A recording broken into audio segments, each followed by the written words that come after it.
Hello, everyone. Welcome to another podcast on seniorsafetyadvice.com and aginginplacedirectory.com. So whether you're listening to this on your podcast or on watching it on YouTube, I am so happy today to be talking with Derek Snook. He is the founder of CoLifeSeniors.com, and I'm going to let him tell you a little bit about himself. Hello, Derek, in that beautiful background. Hey, how are you? Good, Oh, doing good. Thank you. good. Yeah, so when you say tell you a little bit about myself, do you mean more specifically about something or about Co-Life Seniors? Know about you. I mean, I think you have a very interesting background.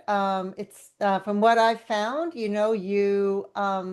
you did some charity work in Kenya. Is that true? Yes. Yes. Yeah, and AirPods are not working, so I'll just take them out. Um, yeah, essentially, I've been out of school for a little while now, but when I first graduated from college, I voluntarily moved into a halfway house for the homeless. A lot of people thought that was interesting. Some thought it was alarming, especially my mother. And people always ask why. There are kind of three reasons. One is I feel like life is kind of a vocational journey. Like we all have this inner voice that sort of speaks to us from birth to death, and we either listen to it or we don't.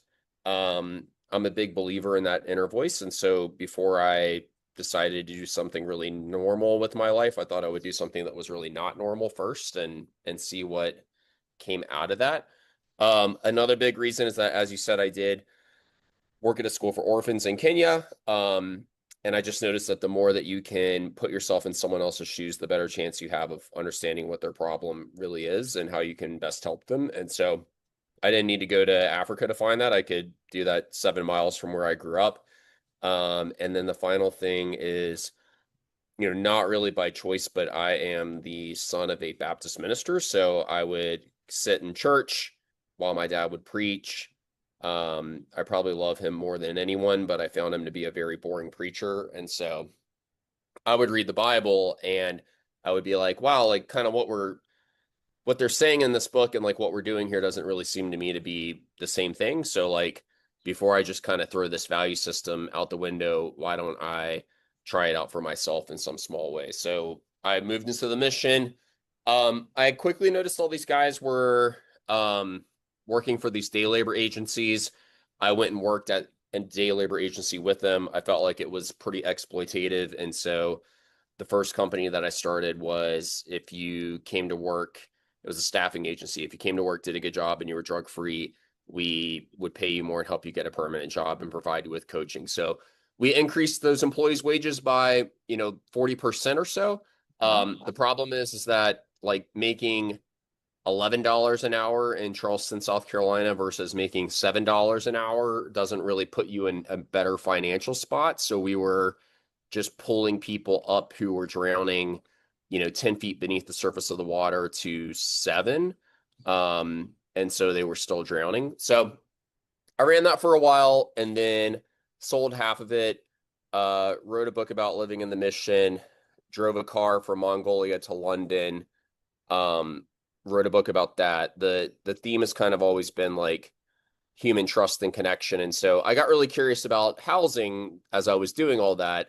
And I was always living with different people just because when I would live alone, I would get bored at the time. And, sometimes I love living alone and sometimes I enjoyed living with other people. So I just noticed that there was kind of a surplus of homes they're all 3 bedroom because the housing stock is built that way, or not all, but a significant percentage, like 80+%, Right, have right. at least 3 bedrooms.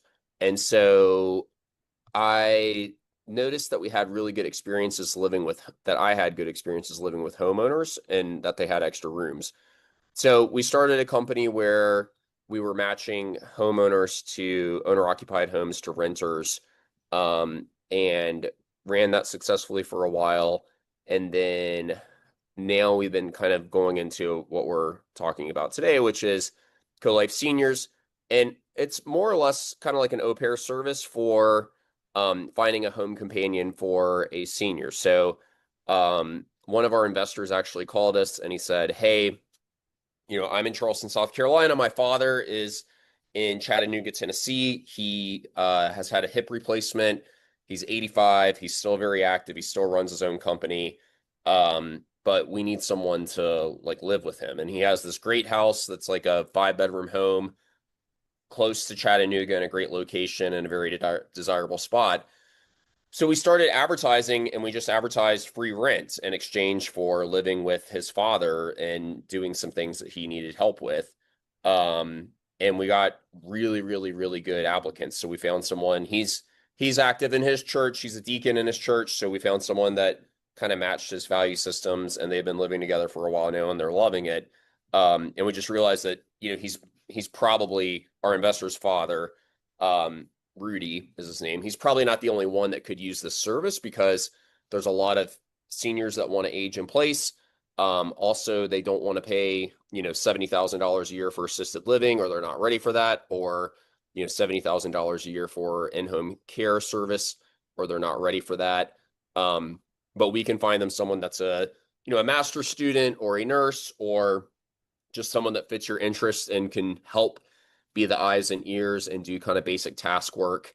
And then people can stay in their home for much longer. So it's been kind of a win-win for everybody. So it's kind of, yeah, it's an au pair recruiting staffing service for seniors to age in place and help find them the right home companion.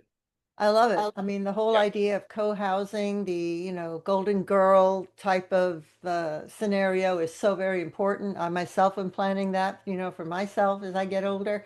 Yeah, my Yeah. mom-in-law spent $20,000 a month for 24-hour care during her last 2 years of life. So it definitely can be expensive.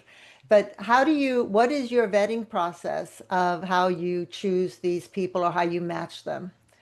Yeah, I mean, the big thing is just getting from the senior what it is that they want. So, if they have tasks around the house that they need, whether it's like, driving or helping in the yard or whatever the case may be, they need to be realistic about what another human being is going to be able to do. If they want that person to have a full-time job so that they're super active or to, be in school so they're not around the home a lot, then obviously they're going to have, less time for helping with tasks.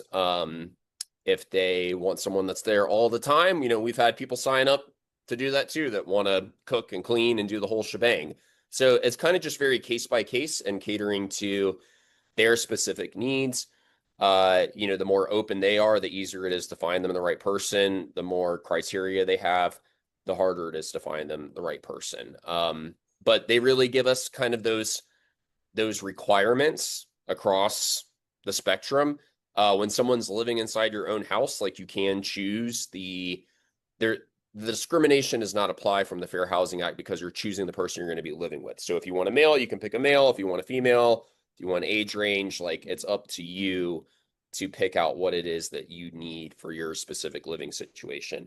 And then we kind of have our different ways that we find people through advertising. And then we have them fill out an application to vet folks. We review those applications. We'll then take the best ones, and usually we're working with not just the senior, but usually like a child or Right. a friend or someone that's also helping them. And then we'll whittle it down and we'll have the child or the family or the senior, preferably multiple, talk to the person, interview the best candidates that we find. Then we'll run a background check on the candidates. And then after that, there's a placement fee ranging from $4,000 to $10,000, depending on what package they choose. And it's pretty straightforward. It's a very case by case situation where they can kind of make the switch gradually or as fast as they would like. And it's really just about knowing what the senior needs so that we can properly find that person. Okay, and that fee is a one-time fee or is it It's continuous? one time. Yeah. It's Okay. one time. And then just depending on the package, if they're not getting along and they want to move out, then we'll find somebody new. All right. Do you have any trouble with zoning laws or regulatory No, HOA, I, whatever? No? I, I mean, from the previous business that we did, we never had any trouble with zoning laws and HOA. It's not like we're putting 20 people in a house, it's usually Right. two. Right. All Yeah. right. That's So good. That's good to know. I guess it depends also on the HOA. yeah. Um, yeah. So looking 5 years ahead, what do you see? How do you see Co-Life Seniors changing or evolving, or what are the biggest goals that you would like to achieve with it? Well, I mean, it's pretty early, so I think that, we just want to um provide a positive, affordable solution. I mean, I think that when I think about my own life, I'm 39, so I've got a ways to go, though they say it comes in the blink of an eye. Yeah. Um, so when I think about my own life, like I really value, human interaction. I value um relationships with the people that are closest around me and my neighbors. So I think that in the West, as we've kind of talked about, we've really commercialized sort of like every part of it. Yeah. Um, and that is a part of life and, make the most of it no matter what, but it's kind of not what I would prefer. So I think that this is really nice and that, neighbors in the past would probably fill this role, but neighbors do so less than they used to now. So having someone that's living with you that just is there in case you fall or will check on you if they don't hear from you or if they notice that you don't come out for your typical 7:30 a.m. coffee, knocks on your door just to make sure you're okay at 8:45. I think that that is a needed solution and we're going to have to get innovative and come up with good solutions and this is a really great one that's both affordable and it's homey. Right. And it's also offering an opportunity to the person who is, coming in. Do they Yeah. have some kind of contract that they have to stay there for a length of time, or how does that work on their part? I mean, we are writing up the contracts depending on the state, but I think it's a pretty bad idea to force somebody to be somewhere that doesn't want to be there. I think it's a better idea to, you know, these are people with lives. So if their mother gets sick and they live in another state and they feel like they need to go home and they can put in a 2 week or 30-day notice, like let's try to work with that and find a better solution. Um, Okay. but preferably they're going to be staying as long as the senior would like, depending on, what they put in the vetting process. So we would try to be upfront about that to find the right person that's going to be able to be there. So obviously, the more information both parties can give you, the better the match. Yeah, just Yeah, like just like any good relationship, the more upfront you can be about what it is that you need and want, the more likely you are to get it. The more you hide it, the less likely you are to get what you need, and the more likely the other person is to be surprised. So exactly. Exactly. You need very, very good first date questions, in other words. yeah, at least 80%, I think generally speaking, if you find good people, they're going to be able to work out all the details. Yeah, So absolutely. I agree with that. Is there any kind of orientation or anything at all for, okay, no, either one? It's no. based on what they present, what Yeah, their skills are, what they're looking for. yeah, Very yeah, good. Very good. yeah. So I know you talked a little bit before about the two books. I want to mention the two books. One is the definition of success, and the other one is Driving with Strangers. Is that right? I think. That's right. Yeah, Yeah. driving a stranger. And what I liked about them, from what I've read about them, the review, I bought both of them, and they have very unconventional views on success and community and lifestyle, which I love. I think it's so important to train ourselves and to be comfortable with looking outside our comfort zone. Otherwise, we're not growing, we're just kind of existing. So at least I think so. So the principles that led you to those books and that led you to the work you did in Africa and how you grew up, those principles seem very aligned with what you're doing with co-life. So, did you create a mission statement all based on that thinking and background for co-life? Is that how you came? Is that how you present it to investors and others? And also, are you collaborating with other businesses like telehealth and geriatric physicians and I mean geriatricians, and are you collaborating with any of those, or do you plan to? Okay, so which question am I answering first? Either one you want, or neither. All right, Either one. I might need you to reframe the first one so that I best understand it. The second one's easier to answer. I mean, we're still very early, so part of what we've been doing is just the same way that we got connected with you. We've been trying to reach out to kind of trusted professionals in the space. Through the first placement that we did in Chattanooga, I met someone there that, it seems like there's kind of this emerging sort of aging in place, almost consulting where, people are emerging to help with that the same way that like a nutritionist or a trainer or a plethora of other occupations that are really important. Yeah. So we ended up interacting with a woman there that is a consultant in the aging in place industry, and we kind of just hired her as like a contractor, both as a salesperson because she knows that space really well, and then also to just kind of help. So if we can collaborate with trusted professionals, whether it's estate planning attorneys or accountants or financial advisors or nurses or whatever the case may be, like that's certainly something that we want to do and that we're looking for. And then if they have a senior that they know would really love this, then we can pay a referral fee to them, and then we can find the right placement for them and take it from there. So that's kind of the answer to that one. Um, do you want to reframe your first Yeah, question, or do you sure. want me Yeah. to just? Basically, the other question was, when you began creating CoLife Seniors or started planning for it and what it was going to look like and do, I am assuming that there was so much influence from the way you grew up and everything you've done in your life and all the information you put in your books that went into creating CoLife.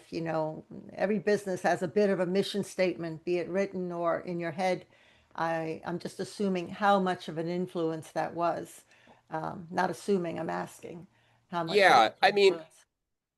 kind of going back to the vocation thing. I mean, I'm a big believer in that. My personal values are simplicity, vocation, and relationships. So like, Okay.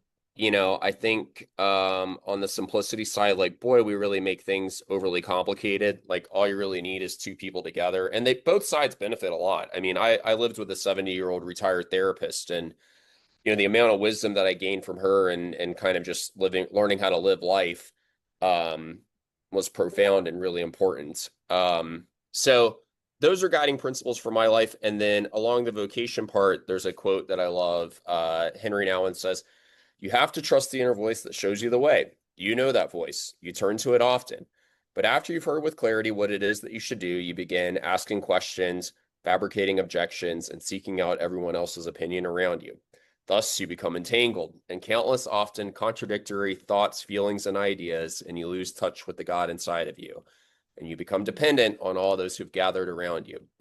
But it's only by attending to the inner voice that you can find a life of love, hope, freedom, and joy." So for me, when Chad called and said he had his father who needed a spot, I thought that was something that we could help with, and it made a lot of sense according to my values, and the doors opened, and we were able to find someone. And so, for me, I'm kind of just following that inner voice to the places that it takes me, um, while keeping those values in mind. And like Co-Life Seniors certainly kind of fits with those. And I don't, I try, I am an overthinker, but I'm trying not to overthink it. It makes, you just kind of follow the adventure and see where it goes.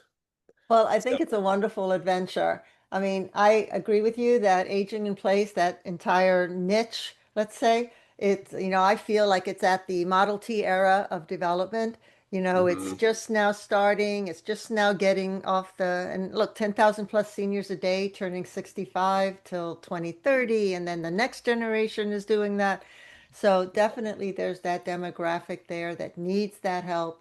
But so many, I mean, I don't know about you, but so many, my friends, family, would they find that they don't know where to go. They don't know where Yeah, to start. They don't know what to do. They don't know how, what's available out there. And there isn't any one place that you can go to get all that information. And if there is, they don't know where that is. right. So, that's why I wanted to start all of this going on with the directory and everything. So I'm so grateful for the time that you took to hang out with us and for putting me on alert about CoLife Seniors because I think it's a wonderful service. And as you said, it's a great service not only for the senior person, but for the other person who's coming in to help. I love the idea of intergenerational living. I can't even imagine, like you were saying, the amount of learning that you got from that 70-year-old that you were living with. I think that's your third book, honestly. But I think that, you She know, probably wouldn't let me. well, could use a different name. But anyway, the point is you learned so much from her. And I think so many younger adults can definitely do that as well. Yeah, I And agree. look, it makes for an older person, having someone younger around them is Yeah, also beneficial too. So same. Yeah. it's win-win. I think CoLifeSeniors.com is a win-win, and I thank you so much for creating it and putting it together.